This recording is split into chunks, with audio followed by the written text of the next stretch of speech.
listening to Vibe Selection with Kyra, where you can get the real on today's hot topics. Well, welcome everybody, and thank you for tuning in to another episode of Vibe Selection. I am your host, Kyra, and on today's show, I have a very special guest by the name of Jerome Fenton joining me today.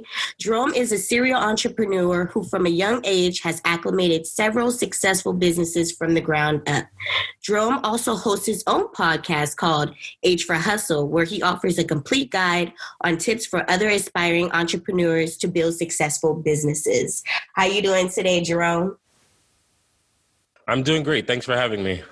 Perfect. No problem. Absolutely. It's a pleasure. So I wanted to get a little bit into your background. So tell me a little bit about yourself and where you grew up. Okay, so I started in Jamaica. I was born in Jamaica, the country, not Jamaica, Queens. I came to the United States when I was 7 years old, and I came from Jamaica straight to the Bronx. I came from, and that was like a shock coming from Jamaica to coming to the United States. You're going from like 90-degree weather, sun and the fun, and then it's like concrete. It's a fast city. So it took me a little while as a kid to kind of adapt. And then I also had this Jamaican accent. So for like about 2 years, I didn't even speak to anyone in school. I would just go to school, come home, and not speak to anyone. But over time, I actually got used to it. I'm a city kid now. I grew up in the inner city, so I consider myself a New York City kid through and through. And, that's kind of like my early stages, beginnings wise. Okay, perfect. So what were some of the jobs that you worked over the course of your life before you got into becoming an entrepreneur? What were some of the jobs you had? So I didn't really have much jobs, right? When I was younger, my friends and we were just really like scrappy little kids. So I remember there was a time where we wanted to buy bicycles. We were really heavy into BMX, and we wanted to buy these bikes that you could do tricks on. So what we started doing was just telling all the old people in the neighborhood that we can wash their car for $10. We would bring the car to the hydrant, and we'll wash it for them. I started handing out flyers for small businesses. We found bikes in the trash, fixed them up, and resold them to other people. So I was always like this little hustling entrepreneur kid. The only job I remember having was when I was 17 years old. I worked at White Castle for like 6 months, and I was like, this blows. I don't want to do this anymore. I did that for about 6 months. I was able to save up some money and buy my first little car. So that was like the first real job I've ever had. Wow. So, okay. So do you feel like because you were an immigrant that came over from Jamaica to the United States, that gave you your driving force to want to become an entrepreneur? It's a mixture of that. Yeah. So I saw my parents, my mom's a nurse. My dad worked in hospitals and like the psych unit is like a nurse that does like the restraint and stuff. And they always worked they would work 2 shifts in one day. So they'd work the 7 to 3, then 3 to 11. And then sometimes they'd work the overnight shift. So I always saw the work ethic from my parents. They worked really, really hard. And then the other piece was, my dad used to listen to like Les Brown and Tony Robbins tapes and Earl Nightingale. And, being a kid in the car, like your dad's dropping you to school, you hear these like things over and over. And every time I've heard those tapes, it was always like, about like entrepreneurship. And he used to listen to Robert Kiyosaki and Rich Dad, Poor Dad stuff. So I think hearing that stuff over and over and saw how hard my parents worked. And I was like, they work really hard for somebody else and they're not really moving that fast. And all these tapes my dad are listening to, it's like, it's saying entrepreneurship is the way. And I kind of just put it together. That's where I was going to. And also the third thing that made me feel like that was I wasn't really good at school. I wasn't the greatest student because I had like a learning disability. I learned slower than others. I couldn't read as fast as everybody else. So I would take like a statewide test and I could have like 5 days to take the test. So I just knew that school wasn't going to be my route. And I think all those 3 things kind of came in alignment and that's kind of pushed me towards entrepreneurship. Okay. So with that bug that you got into you from a young age, wanting to start your own companies, or you did start your own companies, you actually started your journey into full-on entrepreneurship at the age of 18. So tell me a little bit about the first business you started and what was the driving force that made you want to become a business owner? So I had graduated high school. I barely got out of high school. I don't even think I graduated. I just got out. I know what I want to do in life. Yeah, so I barely got out of high school, and my friends who were 1 year younger than me, they were in senior year, and they were about to graduate high school too. And I was like, hey, man, listen, we don't seem to have much of a path in school. We were going to go to community college anyway. Mm-hmm. I was like, why don't we start a business? Why don't we do something? I mean, we've always sold bicycles, and we were always little scrappy kids. We could do this. Mm-hmm. And I kind of convinced them, it took like 2-3 weeks to consistent talking. And then they were like, okay, what business are we going to start? And I literally, at the time, it wasn't even Google, it was Yahoo Answers. It was like cheapest business to start. I just typed it in and a few things popped up, but cleaning kept on coming up in different searches. A cleaning company. They're like, you only need like $100 to $500 to start. And I was like, we should do a cleaning company. I was like, we clean our houses. We could clean, right? Like that's all all it really needs, the skill set that you need to do it. And we literally, I was like, how much money do you have? And one of my friends was like, I got $10. I was like, I got $40. And we literally went to the dollar store and bought every cleaning product you can buy at the dollar store, brooms, brushes, everything, solutions. And we made some business cards from like the Avery labels. Like you can make your own business cards at home and print them out of your printer. Mm-hmm. So we went to Staples, got the Avery business card thing, made a business card, and then started going door to door and knocking on businesses and saying, hey, we can clean your office. We can clean your office. And it took some time. Like we were getting no's and rejections left and right. And then one day after like pursuing that and going door to door for like 3 weeks every day, one Allstate office we walked into, he was like, hey, if you could match my previous person's price, you guys can start working tonight. And we were like, okay, what's your other person's previous price? They were like $25 a week. And we were like, you got a deal. And that's how we got our first client. That's how we started off the cleaning business. Wow, that's awesome. So, okay, what were some of the challenges you faced when you started your first company? What did you learn from those obstacles? So one of the biggest things is that we didn't know what we didn't know. Like we had the energy to like go after whatever we wanted, but we didn't know business. We didn't understand taxes. We didn't understand like the bank accounts you had to have. We just didn't understand like those nuances behind business. Like we would get a letter from the IRS and we'd be like freaking out because it says IRS on it. And really, once we found an accountant, we realized that it was just like a standard letter they always send out to every business owner.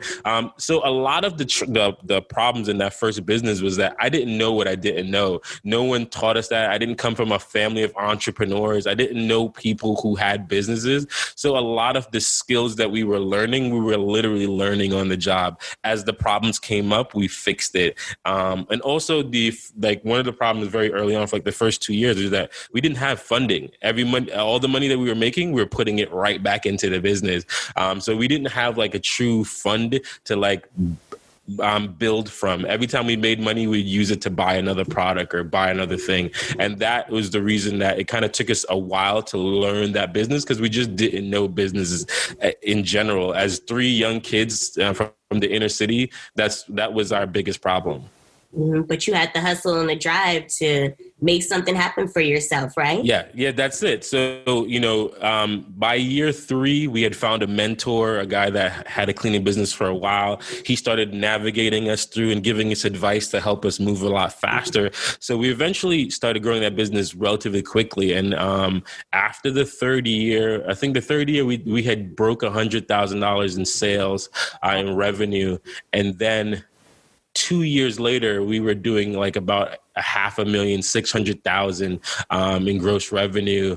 And we had like 5 employees at the time. We were really growing and kind of growing the business quickly. So it took us 2 years of just bumping our heads and just putting forth hustle. And then by year 3, year 4, that's when things really took off.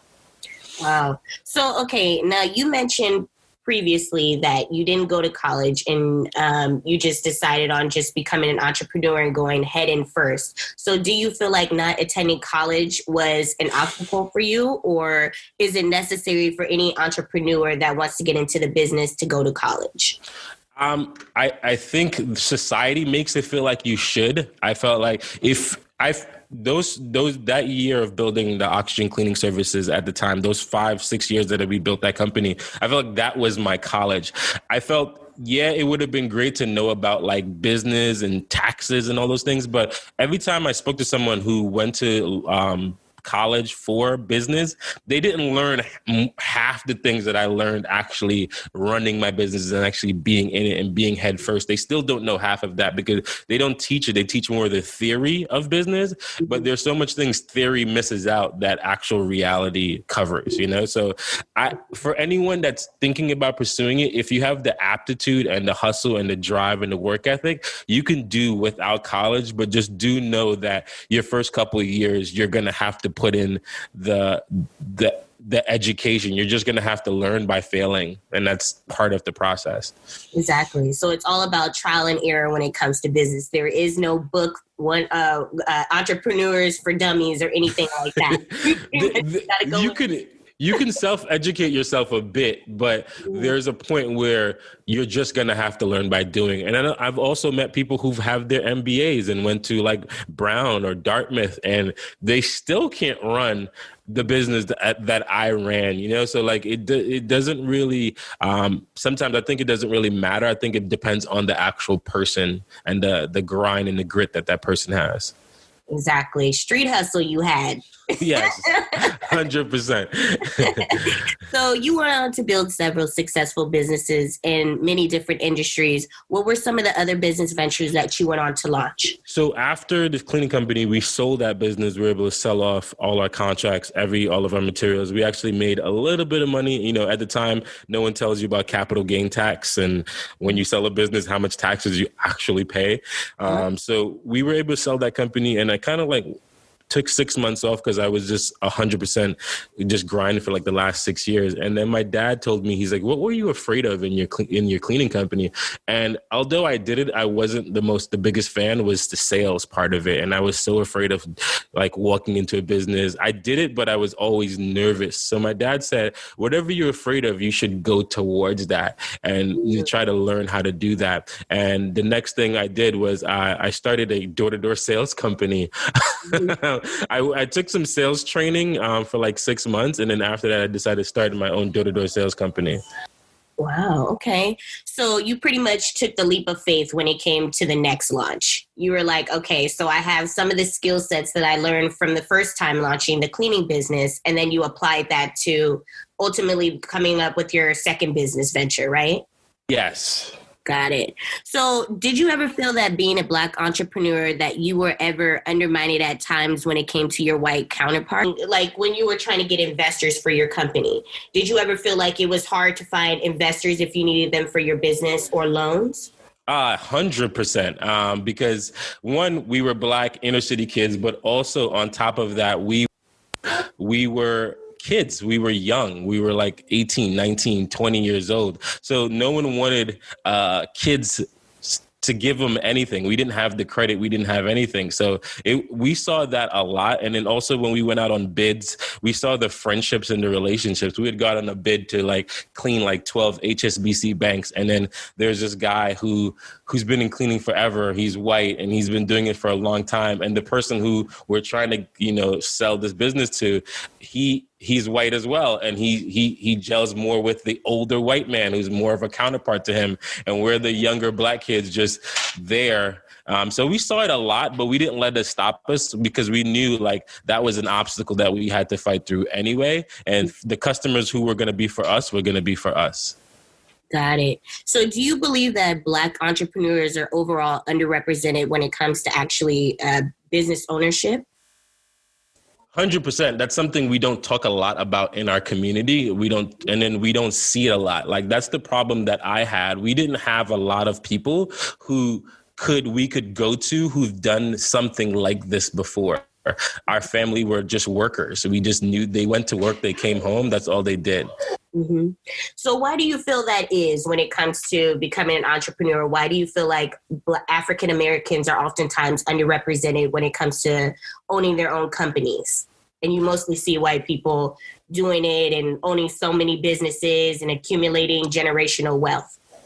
It's something that we started on the leg backwards, right? So we didn't have that like being drilled into us. If you see some people who are like our white counterparts, their parents have been talking about this forever. They've seen their grandparents had a company, their mom and dad worked in that company. So it's not a foreign thing to go out and fend for yourself or build something for yourself. You know, when I was building my cleaning company, my mom would be like, I didn't bring you to this country for you to clean other people's stuff. And I was like, Mom, that's not the point. The point is, yeah, right now I'm cleaning, but eventually someone's going to be working for me and they're going to be doing the cleaning. But her mindset couldn't see past like the stability of a paycheck and a job. So that's one of the biggest things that we just don't talk about it a lot. And we just don't push that within our youth and within our kids. Absolutely. I totally agree with that. I know that, like we were talking earlier about the Aspen Apothecary, the CBD infused perfume that these two girls came up with, and how they've definitely faced a lot of times where they were speaking about people oftentimes they had to work harder in order to get loans or investors in order to, build their businesses. And they definitely felt like everybody that they were talking to were not someone that represented them as people. So they had to work extra hard to prove the point of why it was necessary for them to launch their business. Yeah. And that's also one of the bigger things is because you don't have that representation in front of you for you to actually see as an example. So sometimes it just feels like you're blazing the trail for hopefully somebody behind you can ask you the questions and you can guide them through the next step. Definitely. So what are some tips you would give Black inspiring entrepreneurs who are eager to start their own businesses, but may feel discouraged or unsure of themselves? So the thing is, if you're unsure of yourself, it's the biggest thing I can say is just start small. There's something called an MVP, a minimal viable product, right? So when I started my cleaning company, we eventually had a carpet cleaning division, a window cleaning division, and a office cleaning division. But when we first started, we just started off cleaning one aspect of that business. It was just offices, right? So find an MVP, a minimal viable product. So let's say your business is you want to start a beauty line. Well, maybe you should just learn how to just make lipstick or lip balm or how to sell one product really well and then grow from there. So start small, take a very, very small thing and start from there. Like your goal might be to be the next Oprah Winfrey, but right now the way you can start is by starting with a podcast and then growing into a network and then building and building. I think a lot of times people see the big picture and wonder, how do I get there? How do I make this thing happen? And the best thing to do is just start with one thing and start now. Like there is no time present. Even if you don't have money, you don't have access, you don't have resources, start anyway. Just try to find a way to start. And I think a lot of that is what cripples Black entrepreneurs. It's like, I don't have the money. I don't have this. I don't have that. There's a lot that you do have, so you should just start with where you are and try to grow from there. Like I didn't say, man, we shouldn't start this cleaning company because I don't have money. We had $40. Was 99-cent products the best products to clean with? By far, no. It was the worst products to clean with. But you have to start somewhere and just start and then grow from there. Absolutely. So, okay, a lot of times people think that passion equals profit right away. So, no, it does not. Exactly. So, so what are some tips for someone who believe that and that needs something to supplement their income until they're actually able to get profit from the company that they're building? So sometimes you have to do something you don't want to do. That's how it boils down to it. The best thing to do is like, if you can find a job that's flexible, that can help you along the way. It's much easier to get a job than to start a business.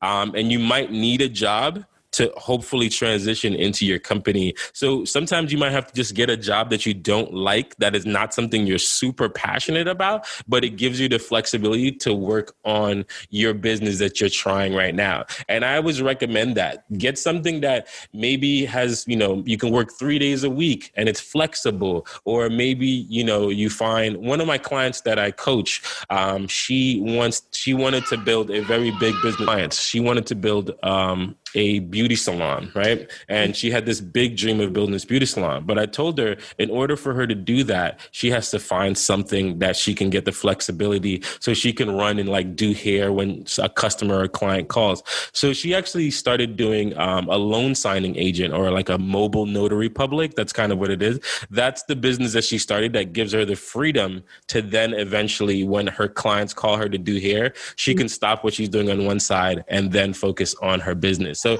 I think a lot of times people just don't do something that's in correlation to what they want to actually do and grow their business with. Exactly. And a lot of people don't want to invest in themselves or take the leap of faith that it is in order to grow their business because, like you said, they're so comfortable with a regular 9-to-5 job that they're missing out on the perfect opportunity to, set the path for their own life. Yeah. And especially now in 2020, we all walk around with supercomputers in our pockets. There is so much that you can get accomplished right now. So what were some things that you did in order to, deal with stress? And what are some things for other people? How I deal with stress, like I said, entrepreneurship is the first time you're going to cry about yourself to yourself. And it's very isolating, and it's a lot of worry on your head. And you worry consistently. It's just a consistent level of worry that comes with entrepreneurship. How I would deal with that, I always found what I loved doing. So I loved riding my bicycle. And even now, I still will go on my bike and go for long rides. Or if I can't do that, I would go out like there's like hiking trails that are not far by where I live. And I would just go out by the hiking trails and walk for like 2 hours, 3 hours, like no headphones, no nothing, just me walking or me on my bicycle, just riding for hours on end, just to kind of get that energy and that exhaustion, just that clear my mind a little bit. Those are things that I recommend. Do something that you love doing to like get away from that. Some people love massages, some people getting their nails done. Whatever you have to do that you love to do that to deal with the stress. For me, it's riding my bike or it's going on long hikes and walks. That's what helps me to get that stress off of me. But you have to find out what that thing is that relieves your stress. But that's what we used to do a lot. That's some awesome tips. People can definitely use that to help them. And also meditation is another way of doing it too. Yeah. There's different things for different people. At one point I was really into yoga. I was doing yoga a lot. That helped me a ton, but that was just based on, my company was in Manhattan at the time. And that was like the only form of exercise that I felt like that I could do very quickly. And it was good for me. But again, you have to find what works for you. Exactly. So you host an awesome podcast called H for Hustle. So what inspired you to launch this show and help others with tips on launching their own business ventures? So there's a little backstory to that. Once I started the door-to-door sales company, I eventually sold that off after 4 years as well. And then my oldest daughter was born. She's 6 now, but I kind of wanted to find ways to be around my kids more. Just growing up with my parents, like they worked so much. I didn't want to be that parent that was like not around. So during the time I sold my business, a lot of old friends or colleagues would say, hey, can you help my friend out? She wants to start this business. Can you speak to this guy? He wants to start a cleaning business, or could you? So I started just giving them advice for free and just started giving them knowledge and, just literally just passing along all the knowledge that I've learned along the years just by trial and error.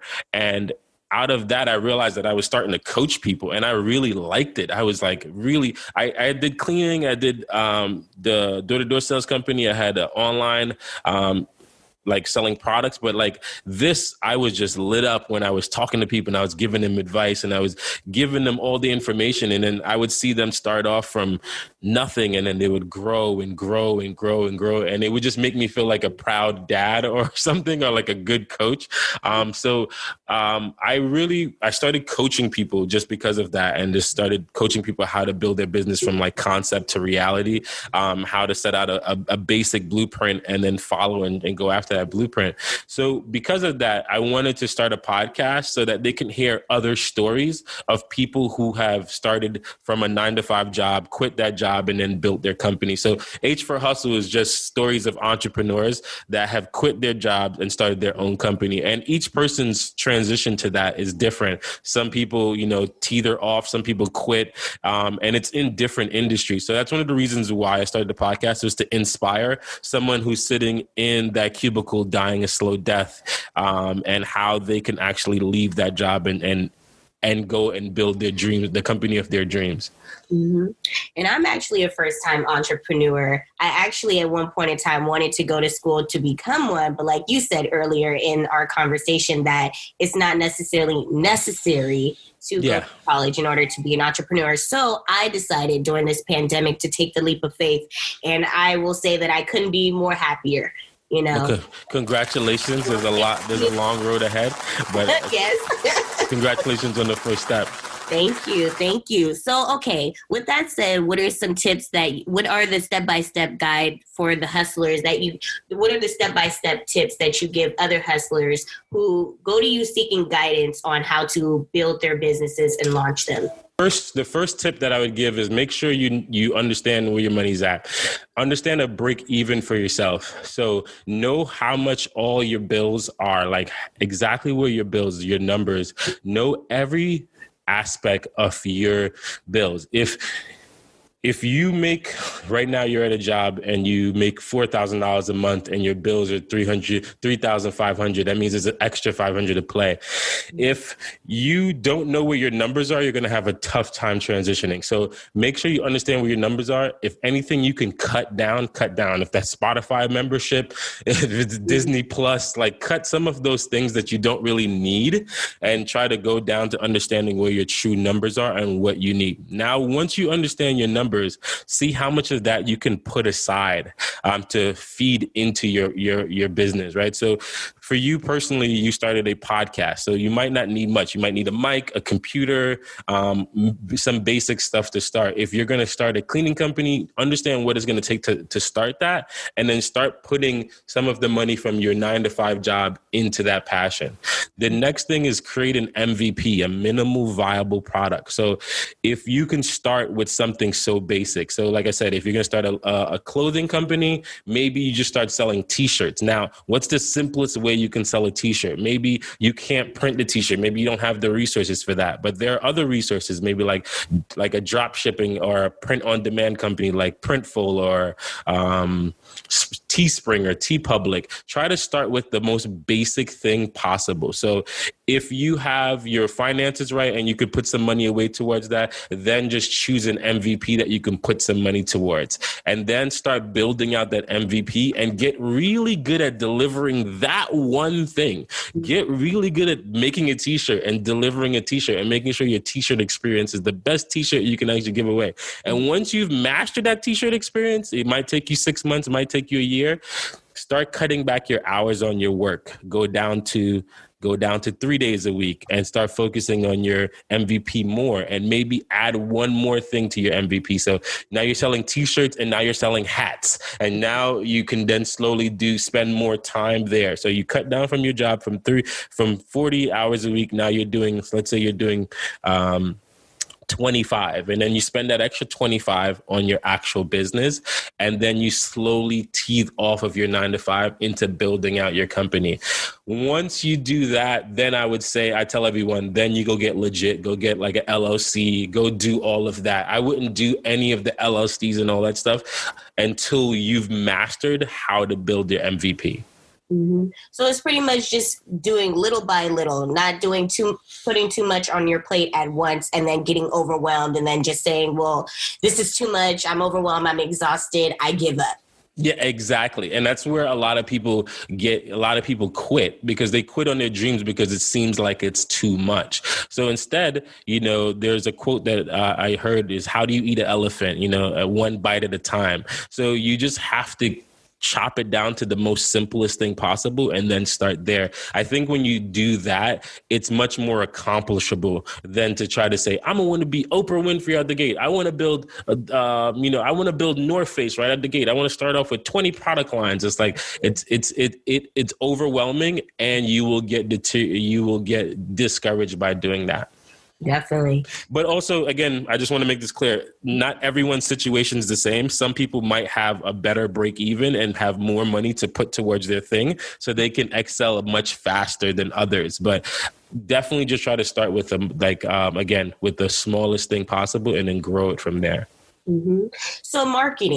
So marketing is, I feel like, one of the most important things also when it comes to being an entrepreneur. So what are some of the things that you did when it came to marketing your business launches? And what are some other tips for other people that are looking to market themselves? Is social media kind of more of the way to go, or what should people do when it comes to marketing their companies? So one of the biggest things that I learned from one of our mentors is story selling. So story selling. So everyone's story is unique. Everybody has a different story. Learn to tell your business's story. Like, if you can tell a story, your customer is much more inapt to try or go after your product or service. When I first started, we told our story with our cleaning company. We're 3 inner city Black kids who started this cleaning company with $40. That was like, oh my God. We went to local newspapers. We went to any local publication that we could find, and we told that story, and everyone jumped all over that story.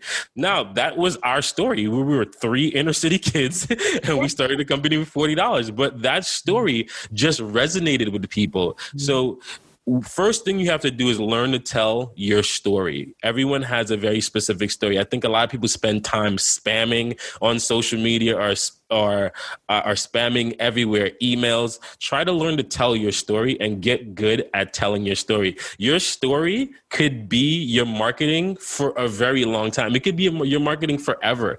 If you think of Nike, when you watch a Nike ad, or you watch a Nike ad with Serena or LeBron James, they tell a story, and they get you so charged up about Serena's story or LeBron's story or whoever's story that it's almost like you never see them talk about sneakers. They never spam the sneakers all over the place. They learn to tell a story, and then the shoes are just an attribute of that person's story. So get really good at story selling. Like, understand what your story is and sell that story. Everything else is just a distribution point. Social media is a distribution point. Local newspapers, distribution point. Emails are distribution point. But if you understand what your story is, it's really easy to tell that on the distribution channels. Absolutely. Wow. So you're pretty much the American dream. I don't know about that. The American dream. $40 in your pocket from Jamaica, coming to the United States and building this empire. But you see how that story, if you read that in a local newspaper, are you more likely to try these kids to come clean your office or clean your home or clean your window? Absolutely. Will be willing to give those kids a try? Absolutely. That's exactly what it was. So once you understand how to sell your story, people will buy into your story. And then what they're doing is internally buying you. So they buy you because they like your story. You come in and perform a good cleaning service. All of a sudden, the story matches with the service that they provided. And when they tell their friends about the cleaning, that somebody says, wow, your office is really clean. It's like, oh man, let me tell you about these 3 kids. They started their business then they started with $40 and they came here and cleaned it. And then they become your marketing machine for you because you understand how to sell your story. So the biggest thing I tell most of my clients is like, let's work on how to tell your story and get really good at doing that. Mm-hmm. So it was $40 in a dream. Yeah, exactly. And that's what a lot of the local newspapers, that was like their headlines. 3 inner city kids started it, or $40 in a dream. There was a lot of headlines kind of like that. And we got really good at telling that story. And that story is the reason why we grew our business relatively fast. Wow. Superstar from the tender age of 18. Okay. You see how that just keeps selling itself over and over and over. Yeah, exactly. And I keep selling it too. Let me go into that. So investors, what are some ways you've invested in yourself? But however, what are some tips for other people that are trying to launch their businesses when it comes to finding investors? I mean, now it's even easier than ever before. So there are tons of websites that you can do that are like crowdfunding. There's the Kickstarters of the world. There's someone I had on my podcast called Black Funders. They help fund Black entrepreneurs. There's so many ways now that you can actually find investors. You could go on LinkedIn. There's groups of investors that's on there. So there's a ton of ways to actually go about it. The best thing to do is invest in yourself, and other people will see that and want to come along.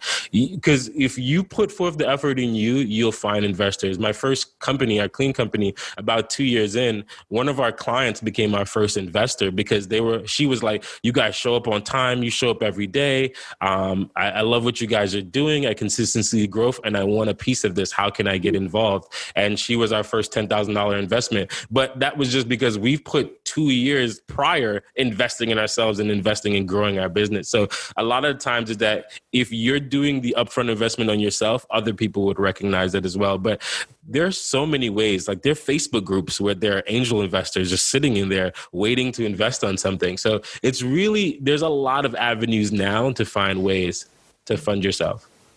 Awesome. So, okay, with the whole pandemic going on and there's so many people that have lost their jobs and are unemployed currently, do you think right now is the best time for people that are thinking about becoming their own entrepreneurs to launch it during this pandemic? Or do you feel like it's more challenging for people now to launch businesses and keep them afloat since the pandemic is going on? I think it's one of the best times, right? Because there's someone like you, there's an early stage entrepreneur like yourself, right? That you can share services with, right? So let's say I have a t-shirt brand and you have a podcast and we're early stage entrepreneurs together. I can get in contact with you and say, hey, I love what you're doing. Can I jump on your podcast and promote my t-shirt brand? I think right now is the best time because there's so many entrepreneurs that are being sprouted, and they're being sprouted off of necessity, like feeding themselves. Right? Like there are people who are starting ghost kitchens, who are just starting a restaurant literally out of their house and having Uber Eats and DoorDash deliver their food to other people. There's a lot of people right now that are in that early stage that you can get around and you can get with and share and barter services. And most of the time, everyone understands now. It's not like, let me jump on your podcast. And you're going to be like, that's going to be $500. You know, you're not you're going to share services to them. They might send you 2 t-shirts and you post it on Instagram, and then you let them on your podcast, and then you guys grow together. So I think right now it's the best time. And we have cell phones. Like you have a supercomputer in your pocket. It's the best time to start a company is right now, because again, there's so many early stage entrepreneurs that you can work with and you would love to work with. And then also that's the amount of access that we have right now. Mm-hmm. So what keeps you motivated? At first it was straight up my ego when I was younger. But now it has transitioned a little bit more.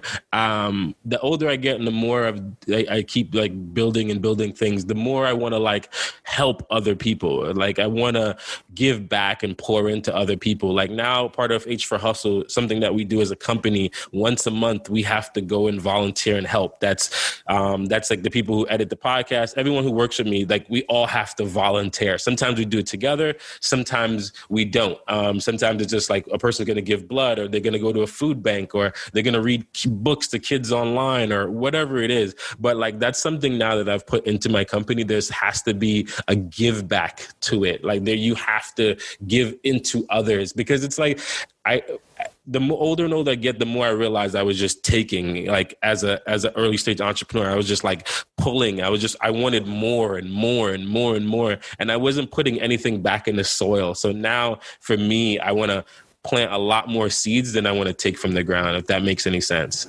Yeah, absolutely. I think that's awesome that you decided to give back and help others to launch their businesses and give them tips, because there's a lot of people out here that just don't really care, and they're all about themselves and want to, keep all of the knowledge for themselves and not help others to grow. But if you have all that knowledge, why not help other people to grow? Exactly. And that's what I'm really like, that's what really motivates me now, is like seeing someone who started one of, a really good friend of mine. She wanted to start a cleaning company. And by 2021, she's been doing it for about 4 years, but by 2021, she should crack $1 million in sales next year. And that was just, she came to me recommended from a friend. Hey, she wants to start a clean company, has no direction in where to go. And she literally was a single mom, no kids, no nothing. Like, single mom, had nothing. And she now is about to crack $1 million in sales.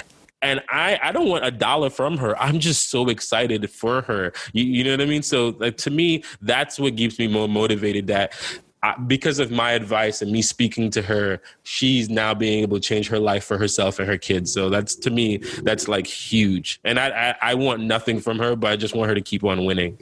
Oh, that's awesome. So if you could choose any Hustler theme song or soundtrack to keep you motivated, which one would it be? Could be Rick Ross. It could be anybody. You know that song of Jay-Z's, like, I'm not a businessman, I'm a businessman. Now let me handle my business. I love that. I love that too. I love that song. And Rick Ross and John Legend, there's a song like, I'ma be rich forever and ever. I love that song as well.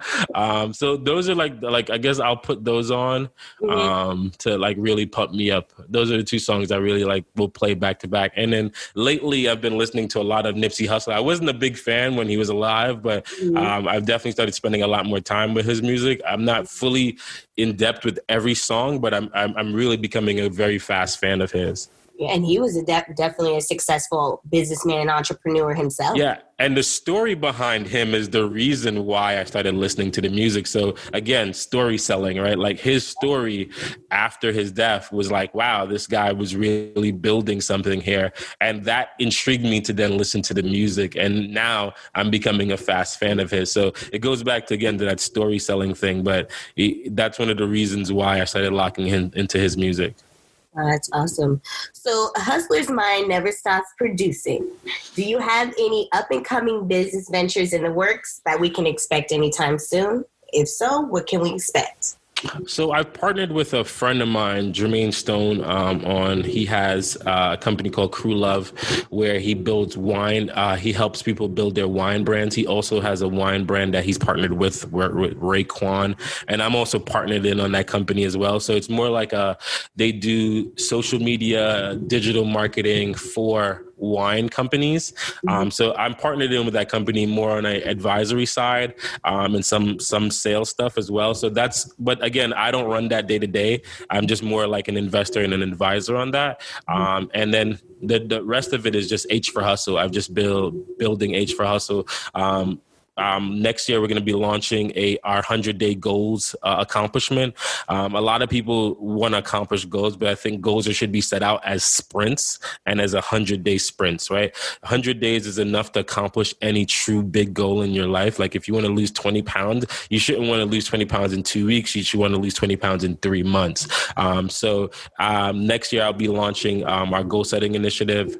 And then also I have an 8-week boot camp that right now is full, because I don't really take in. I only do like 6 clients at a time. But starting next year, I'm going to be opening up a little bit more. But that's an 8-week business boot camp to take your concept from concept to reality. And I've actually been doing that for a while. Wow, that's awesome. So, okay, what kind of wine is sold for the business venture with the wine? Do you sell like Cabernet? Do you sell Chardonnay? A little bit of everything? Because I'm a wine drinker and I love it. Okay, so the wine that we partnered up on, so we have a couple, we have a Lambrusco, which is a sparkling red. It's just, it's an Italian wine. That's what we partnered up with Raekwon. It's actually really tasty red wine, and it just like bubbles to it. And then the others that is a red blend, is a California red blend. And that's more like a consumer wine. It's a little bit cheaper in a sense, where it falls between that like $15 to $25 range. So it kind of floats between there. But the Lambrusco is a little bit higher. It's about $29, and it kind of floats between $29 and $35 depending on the retailer. So you said that you partnered with Raekwon. How did that partnership come about? I'd have to give that a lot to my friend Jerome. He went and pursued him. He built a relationship with Raekwon's brother, and then got introduced to Raekwon. We traveled out to, once we built the relationship, we traveled out to Italy. We chose the actual Lambrusco wine maker. We went out there, chose bottles, the whole thing. So it's a production. I would definitely have to say my friend Jermaine, and he's the front person on that. Again, like I'm in there as an investor and as an advisor. So what is the most fulfilling thing about being an entrepreneur for you? Right now, the freedom, I actually designed the life that I wanted. I wanted to make sure, I give my parents a lot of credit. They worked their behinds off to put us to where we are, and we're able to stand on top of their shoulders. And now I have the freedom and flexibility to be home with my kids. I've actually been quarantining before quarantining was a thing. I've always worked from home. So, I have the freedom. I can be, I remember, I'll give you a perfect example. When I was, I would say 15 or 14, I used to do karate. I was really heavy karate. I actually have a black belt in karate. And I remember asking my parents, I said, hey, can you guys come to a karate tournament of mine? I would really like to have you guys there. And my mom looked me straight in the face and said, hey, we can pay for the karate school, or we can come to your karate tournament. It's one or the other. If we come to the tournament, we can't pay for the school because we're going to miss a day of work. And I was like, I understand that. Okay, guess you got to go to work. And for me, I just wanted to make sure that I could be a parent that can show up to the karate tournament and pay for the karate tournament. So now I can show up. I have the freedom and the flexibility with my kids. And I think to me, that's the biggest attribute of being an entrepreneur. And also, I design my own life, as all the stresses are mine and all the wins are mine, and they don't belong to anybody else, and they're all mine. So there's some people who want that and some people who can't deal with that, but that's something that I definitely wanted, and I control my life and how it works. If I want more, I go and get more. If I want less, I work less, so it's I have that control. Again, that control comes with its own set of headaches, but again, that's to me the biggest attribute of being an entrepreneur. That's awesome. So with all that you've experienced in your life, through the ups and downs you've faced when building your businesses over the years, do you feel like you've finally found your life's purpose? Yes, especially helping others and coaching others. It lights me up so much. When I had my door-to-door sales company, I was excited because I was teaching guys there. But there's something different about it now, that I'm able to help people build something from a concept in their mind.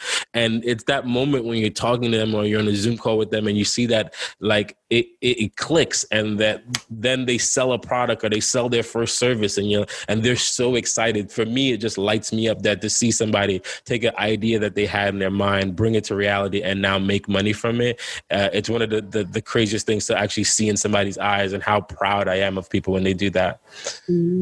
So let everybody know where they can connect with you and listen to your H for Hustle podcast. So it's HFOR Hustle podcast. You can get that on all streaming services if you want to listen. Again, I interview entrepreneurs who are growing their businesses and how they made that transition from quitting their job to starting their own. The website is h4hustle.com. There's blog posts. There's everything there. If you want to get involved with the course, go there as well. h4hustle.com. You can find me there. And then on socials, I am Jerome Fenton, and H4Hustle podcast. You can find us over there as well. But again, you can find all of that on our website, h4hustle.com. Wonderful. Well, I want to thank you, Jerome, for joining me today for my episode of Vibe Selection. And for everybody else, tune in for next week's episode. If you'd like to buy any Vibe Selection merchandise, you can do so at www.teespring.com/vibeselection. If you like any exclusive bonus content, you can get that at www.patreon.com/vibeselection or follow me on IG at I am Kyra Mahoney. Thank you all for tuning in this week, and stay safe and stay healthy. Happy holidays. Bye. Thank you for joining Vibe Selection with Kyra. Come vibe out with us again next time and hear the latest on today's hot topics. Find us on Instagram at I am Kyra Mahoney or donate at www.patreon.com/vibeselection.